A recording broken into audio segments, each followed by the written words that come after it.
Hello everyone, welcome to the digital platform of Gyanam. Gyanam में आप लोगों का स्वागत है। जैसे कि ज्ञानम ने वक्फ एक्ट की क्लासेस शुरू कर दी हैं, तो आज हम आपको थोड़ा वक्फ एक्ट के बारे में इंट्रोडक्शन देंगे। वक्फ क्या होता है और वक्फ एक्ट क्या होता है। आओ पहले हम देखते हैं कि आज हम क्या क्या पढ़ेंगे। इंट्रोडक्शन देता हूँ मैं आपको, आज हम क्या करेंगे। देखिए, आज के हमारे टॉपिक्स है मीनिंग ऑफ वक्फ, कि वक्फ क्या होता है, ओरिजिन ऑफ वक्फ एक्ट, कि वक्फ एक्ट का ओरिजिन कैसे हुआ था, कहाँ पे हुआ था, वो सब। ठीक है। और इसमें क्या क्या आएगा, कौन से पहले कौन सा एक्ट था, फिर कौन सा एक्ट था, उसके बाद क्या, उसके बाद क्या, और फिर एक्सेप्शंस बताऊंगा मैं आप लोगों को कि जो ये एक्ट है कहाँ कहाँ लागू होता है और किन जगहों पे लागू नहीं होता।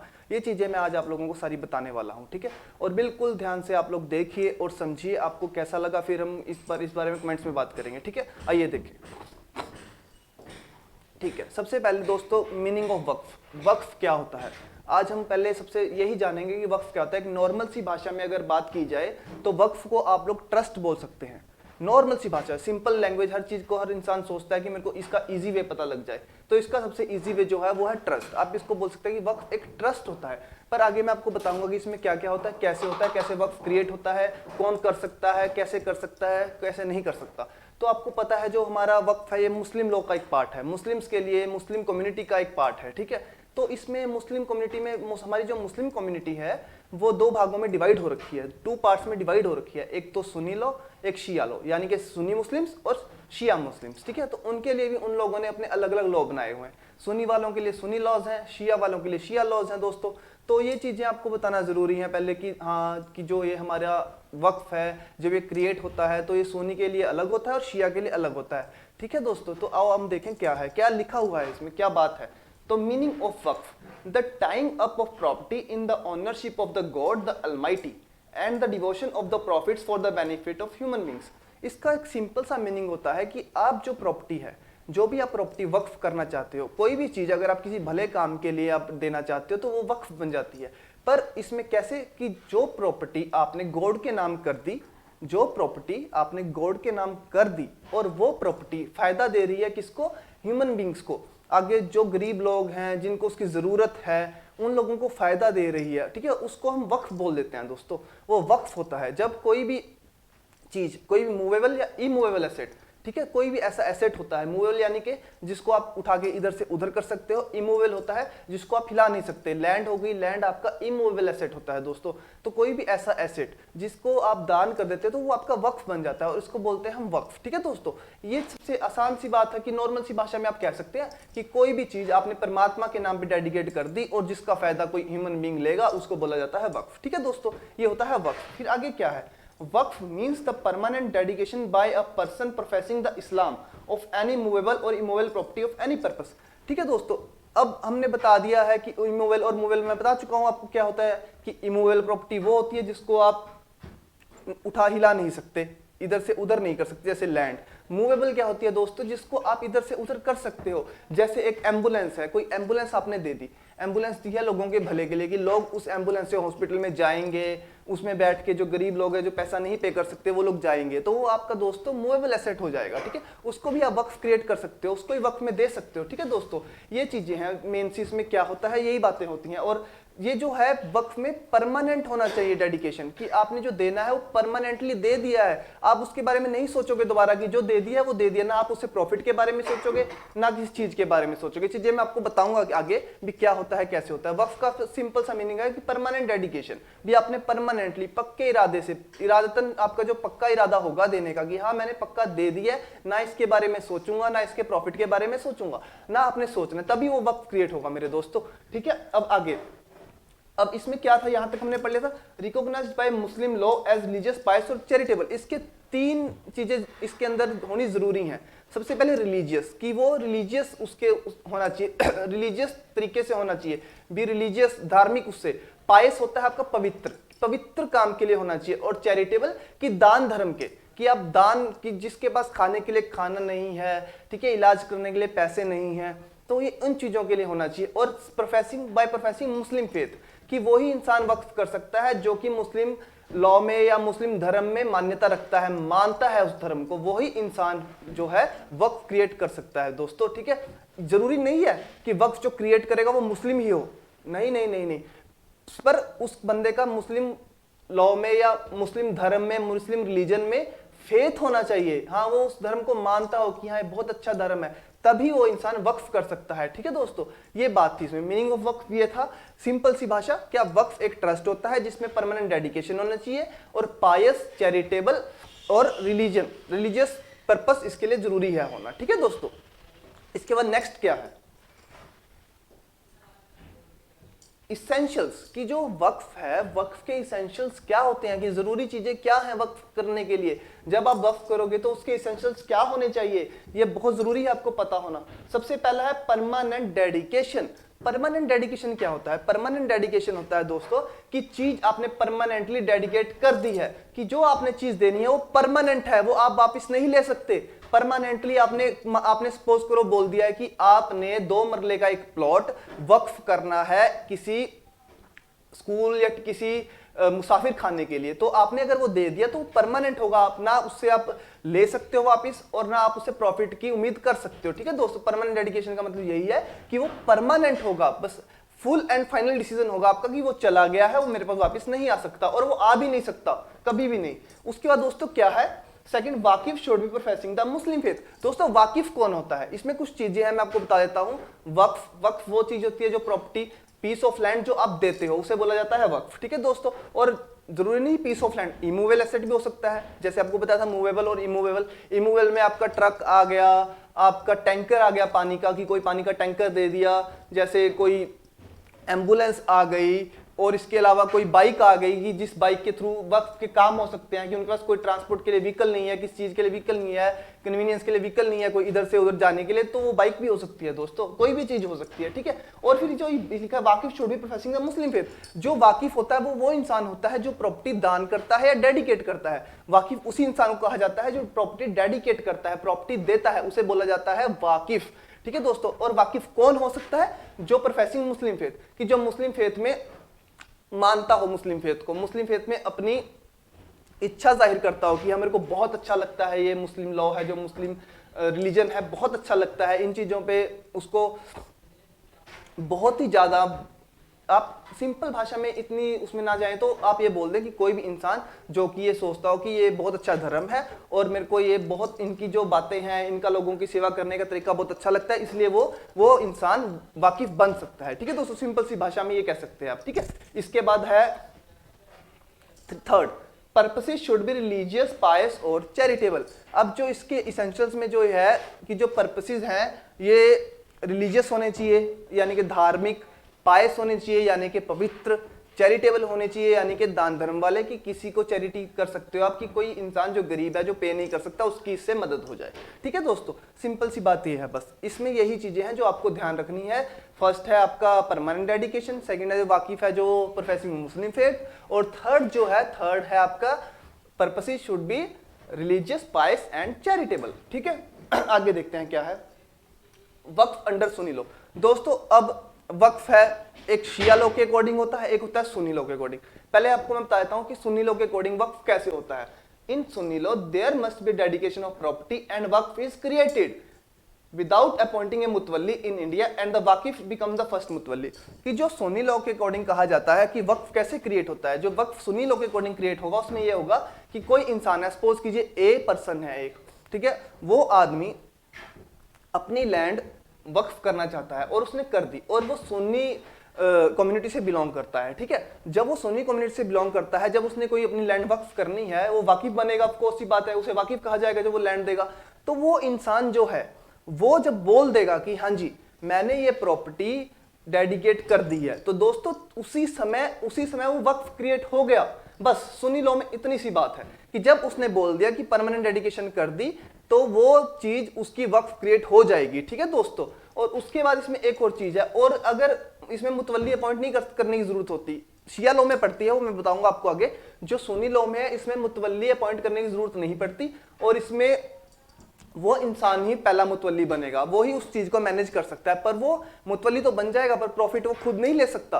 वो प्रॉफिट होंगे जो वो क्या होंगे, रिलीजियस, पायस और चैरिटेबल, इसमें वही चीजें लागू होंगी। ठीक है, बस ये है कि इसमें वो मुतवल्ली अपॉइंट नहीं कर सकता, खुद फर्स्ट मुतवल्ली बन सकता है। ठीक है दोस्तों, सुन्नी लॉ बस यही कहता है कि एक डेडिकेशन होनी चाहिए, दैट्स इट, फिर वक्फ हमारा क्रिएट हो गया। ठीक है दोस्तों, सुन्नी लॉ में ये बात है। फिर आगे देखते हैं क्या है, आगे है दोस्तों वक्फ अंडर शिया लॉ। अब शिया लॉ थोड़ा सा हमारा बड़ा हो जाता है। शिया लॉ 3-4 बातें कहता है कि अगर आपने वक्फ क्रिएट करना है तो वो कैसे होगा, वो बताएगा, वो आपको इसमें दिखाया जाएगा कि कैसे क्रिएट होगा वक्फ। ठीक है दोस्तों, अब सबसे पहले जैसे कि सुन्नी लॉ में था कि परमानेंट डेडिकेशन होनी चाहिए, वो चीज इसमें भी है।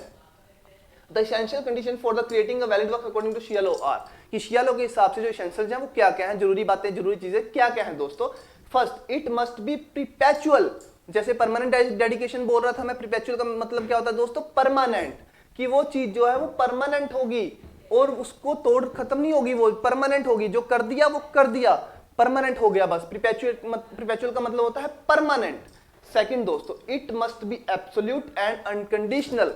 एब्सोल्यूट क्या होता है दोस्तों, एब्सोल्यूट होता है कि लंबे समय तक जिसकी बुनियाद खत्म ना हो, जो खत्म ना हो, एब्सोल्यूट वो चीज होती है, उसको एब्सोल्यूट बोला जाता है। संपूर्ण, संपूर्ण को भी एब्सोल्यूट बोला जाता है। ठीक है दोस्तों, तो एब्सोल्यूट का मतलब हो गया संपूर्ण, जो खत्म ना होने वाला। ठीक है, और अनकंडीशनल, कि आप जब वक्फ करेंगे तो आप कोई कंडीशन नहीं लगा सकते कि जी मैंने आपको ये 2 मरले का या 10 मरले का प्लॉट दिया है कि इसमें से जो एक, अब सपोज करो जब वक्फ कर दिया उसमें सब्जियां लगाई गई गरीब लोगों के लिए, आप ये नहीं बोल सकते कि 10 मरले का प्लॉट दिया है तो जी इसमें सब्जियां लगाई हैं, उसमें से 1 मरले की सब्जियां आप मेरे को दोगे जो 1 मरले में उगेगा। नहीं, ऐसा कोई कंडीशन नहीं लगा सकते आप, कोई प्रॉफिट की कंडीशन नहीं लगा सकते आप, ऐसी कोई भी कंडीशन आप नहीं लगा सकते। जब वक्फ क्रिएट कर दिया तो वो सारा का सारा लोगों के भले के लिए होगा। ठीक है दोस्तों, अब इसके बाद हम आगे देखते हैं क्या है, possession of the thing appropriated must be given.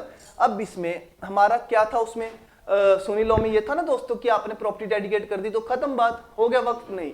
पर इसमें ये उल्टा है उसका, थोड़ा सा है तो वैसा ही, उल्टा नहीं कह सकते कि इसमें ये बात है कि जब आपने प्रॉपर्टी वक्फ करी है, ठीक है, कर दी, आपका वक्फ क्रिएट नहीं हुआ, वो वैलिड नहीं माना जाएगा। वो कैसे माना जाएगा वैलिड, आपने प्रॉपर्टी क्रिएट करी, वक्फ क्रिएट किया, ठीक है जी, हो गया। उसके बाद आपको उसकी पोजेशन देनी पड़ेगी। दोस्तों पोजेशन क्या होता है कि जैसे एक इंसान ने कोई चीज दी है तो दूसरे इंसान को जिसको दी है वो उसके हक में आए भी, हाँ उसको मिल चुकी है, पोजेशन इसको बोलते हैं कि उसको वो चीज मिल चुकी है, वो उसके हाथ में आ चुकी है, ये होता है पोजेशन। ठीक है, पोजेशन इसमें देना बहुत जरूरी है दोस्तों।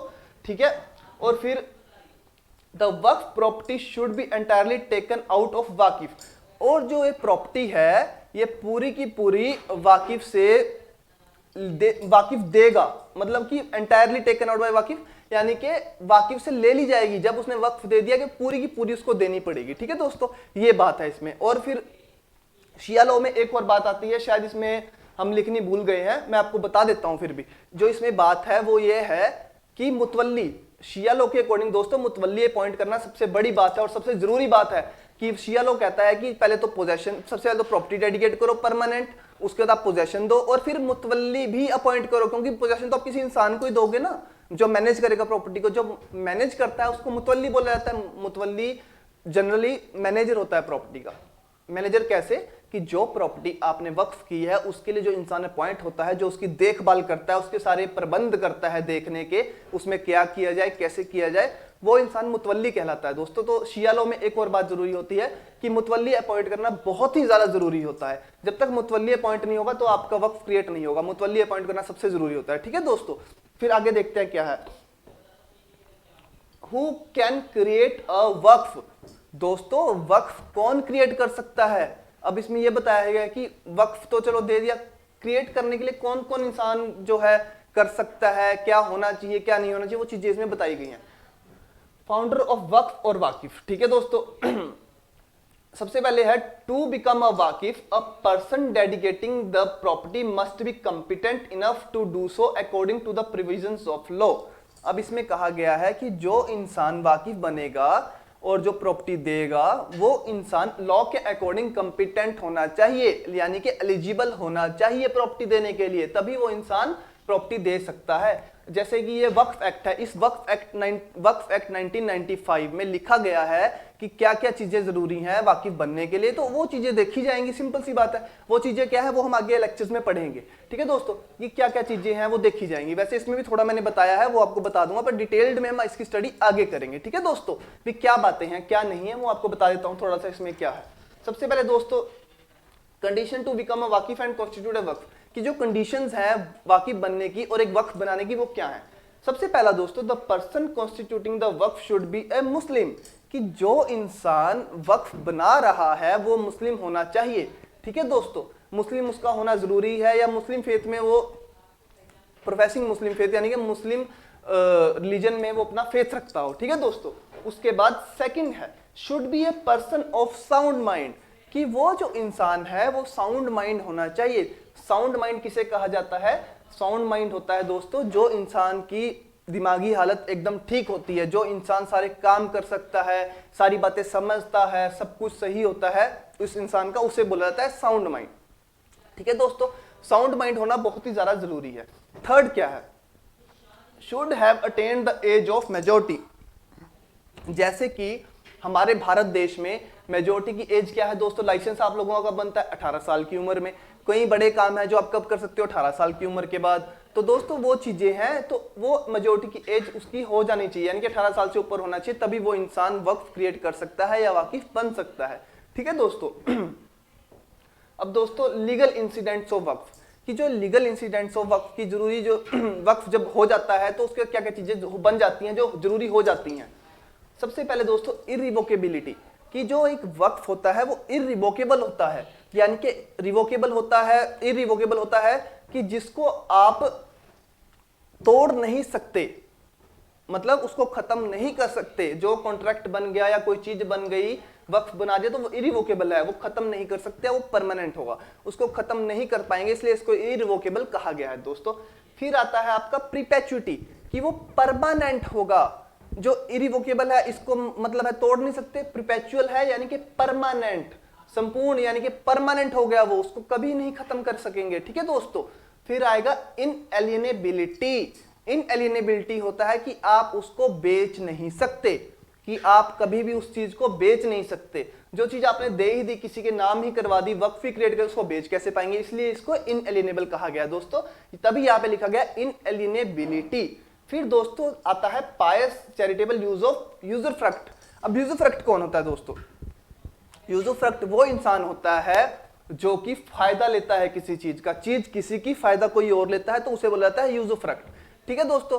तो अब पायस और चैरिटेबल होना चाहिए, पवित्र और चैरिटेबल यानी कि दान लोगों के भले के लिए होना चाहिए, और यूजरफ्रक्ट यानी कि लोग उसका फायदा ले सके, तभी वो लीगल इंसिडेंट ऑफ वक्फ कहलाएगा।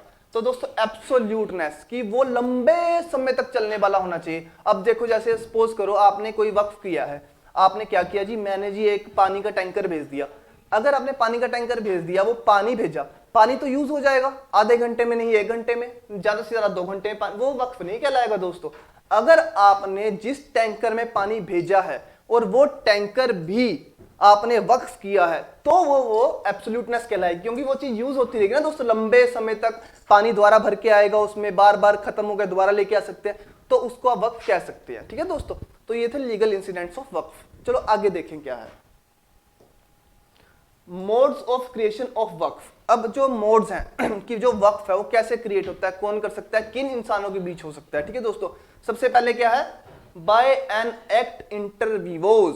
Bye an act inter vivos का मतलब क्या है? बाय एन एक्ट यानी कि कोई भी ऐसा काम, बाय एन एक्ट बोल सकते हो जो आप कर रहे हो उसको बोल सकते हैं, एक्ट यानी कि काम को कह सकते हैं आप। इंटरव्यूज, इंटरव्यूज यानी कि 2 लिविंग पर्संस के बीच में। फिर अब आप लोग सोचोगे कि ये तो 2 लिविंग पर्संस के बीच में, हम तो भगवान को दे रहे हैं, हमारे भगवान जो है वो भी लिविंग में आते हैं दोस्तों। भगवान को हम लिविंग पर्सन में ही मानते हैं, भगवान हमारे लिविंग है, इसलिए इंटरव्यूज मतलब कि देते तो आप भगवान को हो, देने वाले आप हो, तो आप भी लिविंग होते हो ना दोस्तों। तो इसलिए बाय एन एक्ट इंटरव्यूज की 2 लिविंग पर्संस के बीच में, दिया आपने भगवान को है, दिया आपने खुद है, तो आप भी लिविंग, भगवान भी लिविंग। ठीक है दोस्तों। फिर आता है बाय विल, कि आप लोग विल से भी कर सकते हो वक्फ। विल से यानी कि पहले ही आपको सब कुछ ठीक है, आपने लिख दिया कि जी मैं इतनी प्रॉपर्टी अपनी वक्फ कर रहा हूं, पर इसमें मेरी चीज एक और सुन लो आप, इसमें आप सिर्फ 1/3 प्रॉपर्टी वक्फ कर सकते हो, जितनी आपकी प्रॉपर्टी है उसकी सिर्फ 1/3, बाकी क्यों नहीं कर सकते इसमें? क्योंकि आपके लीगल हायर से आपको पूछना जरूरी होता है। अगर आपके लीगल हायर्स मान जाते हैं, जो आपके आगे संतान है जिसको प्रॉपर्टी जानी होती है, वो मान जाते हैं कि ठीक है जी आप हमारी प्रॉपर्टी कर दी, तो आप सारी की सारी कर सकते हैं, अदरवाइज आप सिर्फ 1/3 ही कर सकते हैं। ठीक है दोस्तों। ठीक है फ्रेंड्स, सिर्फ ये बात है इसमें कि बाय विल। फिर अगला क्या है?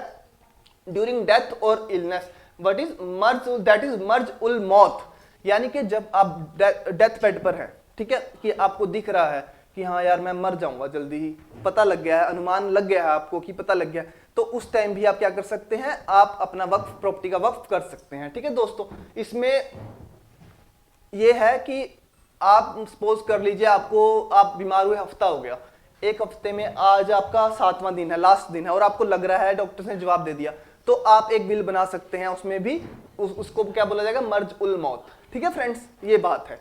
अब इसमें अगला क्या है, बाय इममेमोरियल यूजर। दोस्तों इममेमोरियल यूजर क्या होता है कि कोई प्रॉपर्टी आप लोगों की पड़ी है, एक प्रॉपर्टी आप लोगों की पड़ी है, सपोज कीजिए आपका 1 एकड़ ऑफ लैंड पड़ा है, और वो एक लैंड है उसको मुस्लिम कम्युनिटी यूज कर रही है, किस लिए, अपने एक जहां पे बंदा जब इंसान मर जाता है उसको सुपुर्दे खाक किया जाता है, उसके लिए वो प्रॉपर्टी यूज की जा रही है। ठीक है, और वो पिछले 15 साल से यूज हो रही है, करी जा रहे हैं, तो इसको हम इंप्लाइडली मान लेंगे कि हाँ भी ये प्रॉपर्टी वक्फ हो चुकी है। कल को अगर वो इंसान आता है और वो बोलता है कि जी नहीं आपने ये ऐसा किया वैसा किया, तो वो 15 साल पहले क्यों नहीं बोला, 15 साल से तो उसको पता ही था।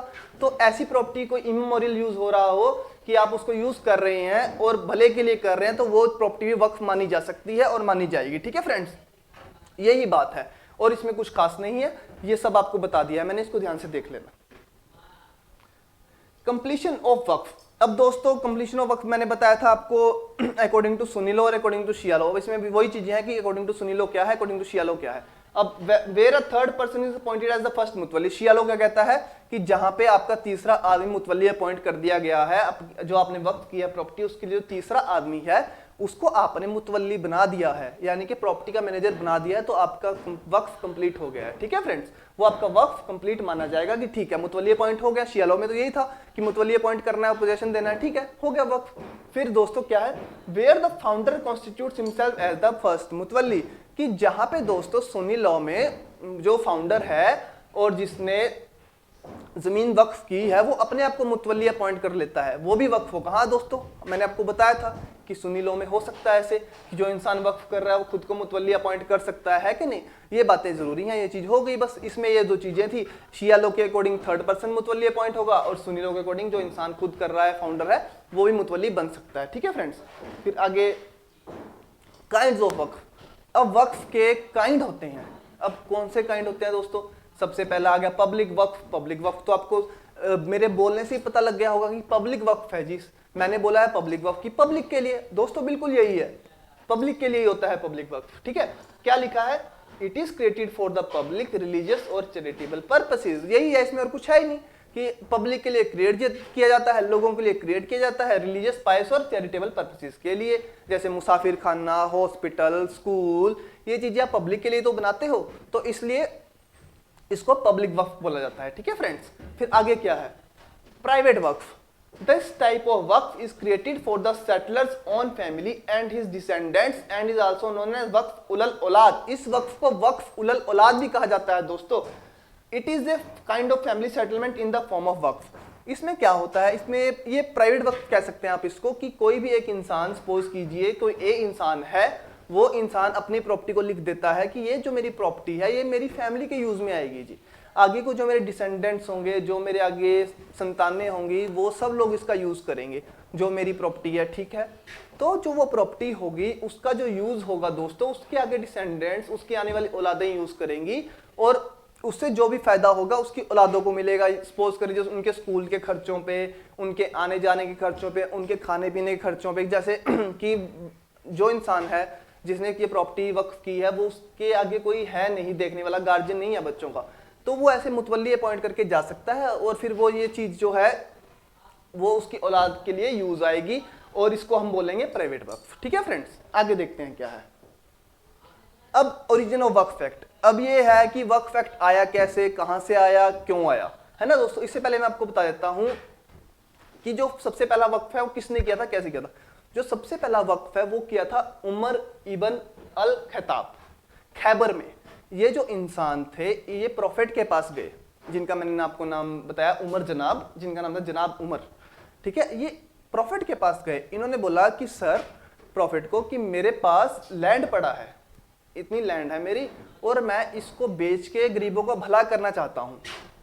तो प्रॉफिट ने बोला कि आपके पास क्या है उन्होंने बोला जी मेरे पास 600 डेट पाम्स का एक बाग है, मैं इसको बेच देता हूं और गरीबों की मदद कर देता हूं। उन्होंने बोला नहीं, आप इसको बेच क्यों रहे हो, आप इसको मत बेचिए, इससे जो प्रॉफिट आता है आपको, उस प्रॉफिट को आप गरीबों की हेल्प में लगाइए, गरीबों की मदद कीजिए कि रिलीजियस पाइस और चैरिटेबल पर्पसेस के लिए, तो वो भी आपका वक्फ होगा। हेल्प तो आप कर ही रहे हैं।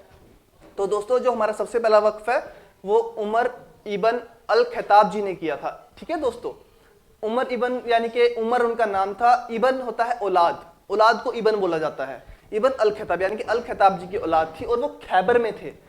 खैबर की बात है ये। ठीक है दोस्तों, जो सबसे पहला वक्फ हुआ था और ये प्रॉफिट जी की सलाह से हुआ था। जो प्रॉफिट थे मुस्लिम रिलीजन के, उन्होंने इनको सलाह दी थी आप ऐसे कीजिए, आप इसको आप बेचिए मत, अगर आप बेचेंगे तो एक बार बेच के ठीक है थोड़ा सा पैसा कर दी हेल्प, पर जो आप लॉन्ग टाइम यूज कैसे करेंगे इसका, आप इसका लॉन्ग टाइम ऐसे यूज कर सकते हैं कि जो प्रॉफिट आ रहा है वो आप गरीबों में लगाते रहिए, हेल्प करते रहिए। ठीक है दोस्तों, ये था इसमें, और इससे ज्यादा कुछ नहीं था। ये था हमारा वक्फ क्या होता है, ये आपको मैंने समझा दिया है अच्छे से। मेरे को उम्मीद है कि आप लोगों को अच्छा भी लगा होगा, समझ भी आया होगा। ठीक है दोस्तों, अब हम बात करते हैं ओरिजिन ऑफ वक्फ एक्ट।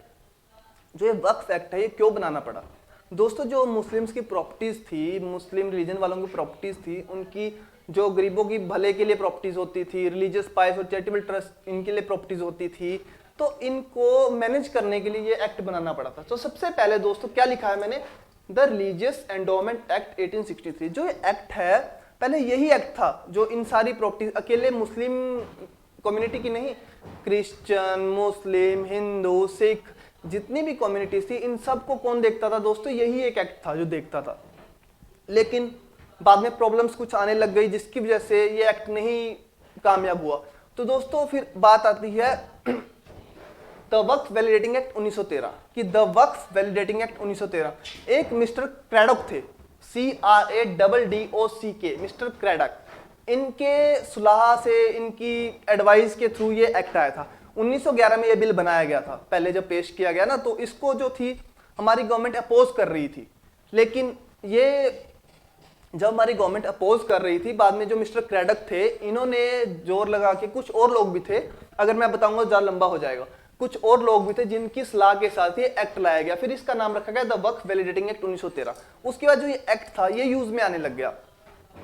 जो मुस्लिम प्रॉपर्टीज थी वक्फ हो जाते थे, तो उनको इसके थ्रू उनकी बेटर एडमिनिस्ट्रेशन के लिए, अच्छी देखभाल के लिए ये एक्ट यूज किया जाने लगा कि इसके अकॉर्डिंग देखेंगे हम जो जो इसमें होगा कि कितनी प्रॉपर्टी है जी, कितने क्या है, कितना क्या है। ठीक है दोस्तों, ये सब हुआ इसमें। उसके बाद जब ये एक्ट बन गया तो फिर भी कुछ प्रॉब्लम्स रह गई, जैसे कि कोई वक्फ था वो क्रिएट हो रखा है, तो उसकी कई चीजें थी जो इस एक्ट में नहीं दी गई थी कि जिसका प्रॉफिट कौन लेगा, इसके प्रॉफिट का यूज कैसे करेंगे, इसके फंड्स कैसे क्रिएट होंगे, ये चीजें तो बात नहीं बनी।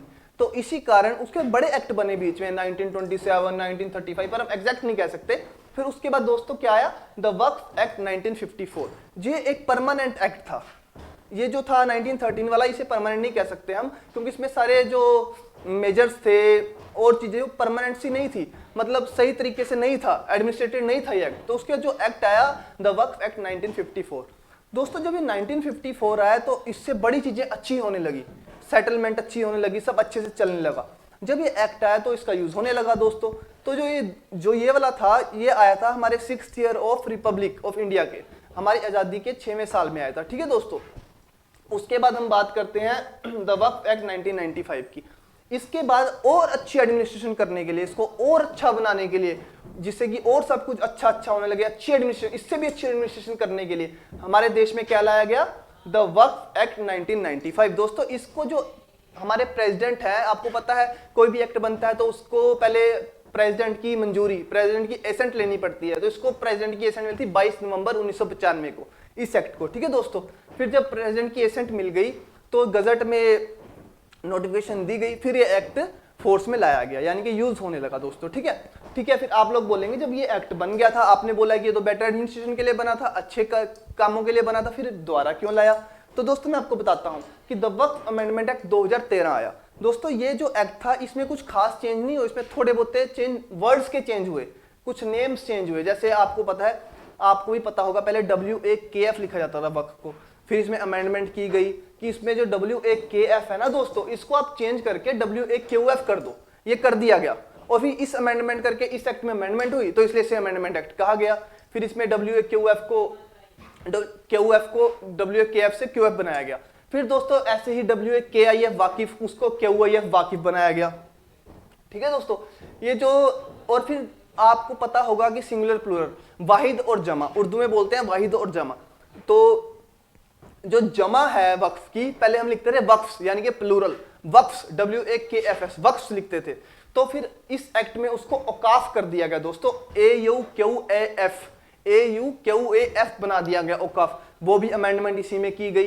तो ये जो अमेंडमेंट्स हुई, इसके तहत इसका नाम रखा गया द वक्फ अमेंडमेंट एक्ट 2013, क्योंकि ये सारी अमेंडमेंट्स थी जो इसी एक्ट में की गई, और इनके नेम जो चेंज करके ये कर दिए, के से क्यू कर दिया गया, वक्फ को औकाफ बना दिया गया। बस यही इसमें था दोस्तों, और कुछ खास नहीं, कुछ और चेंजेस हैं, क्योंकि हम जब आगे पढ़ेंगे तो हम तो पूरा एक्ट पढ़ेंगे, तो आपको 2013 का जो अमेंडमेंट्स है उसके थ्रू पढ़ाया जाएगा। ठीक है ना दोस्तों, वो आपको सारी चीजें मैं क्लियर करूंगा आगे 1 बाय 1, हर एक लेक्चर में हर चीज क्लियर करूंगा। ठीक है, तो उसके बाद जब ये एक्ट बना तो इसमें एक्सेप्शंस रह गई।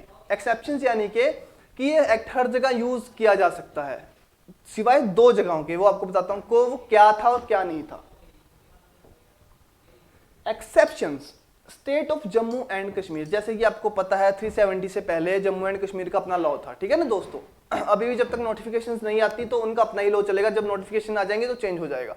ठीक है, तो एक्सेप्शन में आता है state of Jammu and Kashmir, कि state of Jammu and Kashmir में ये वाला जो एक्ट है, ये लॉ है, ये अप्लाई नहीं होता। ठीक है दोस्तों, फिर आता है दरगाह ख्वाजा शरीफ अजमेर, कि ये जो एक्ट है ये इस दरगाह पे भी अप्लाई नहीं होता है, तो वो भी वक्फ, वो भी लोगों के भले के लिए धार्मिक स्थान है, पायस है, चैरिटेबल है, वहां पे लंगर भी चलता है, सब कुछ होता है। फिर आप बोलोगे ऐसा क्यों, वो इसके अंडर क्यों नहीं आता? क्योंकि दोस्तों जो ये दरगाह है इनका अपना एक्ट है, जिसको बोला जाता है द दरगाह ख्वाजा शरीफ एक्ट 1955।